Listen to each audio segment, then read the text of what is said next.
అన్ని బాగున్నాయి అనుకున్నప్పుడు వచ్చే కష్టాల్లోనే జీవితం ఉంటుంది వ్యాస్. తల్లి జన్మనించినప్పుడు కేవలం ఒక ప్రాణం పుడుతుంది.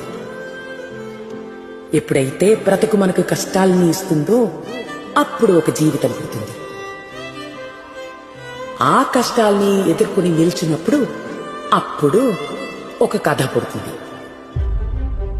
నీకు కావలసిన కథ నీ జీవితంలోనే ఉంది. వెతుకు, నీకే దొరుకుతుంది. కన్నీళ్ళ చాటు ఆగతం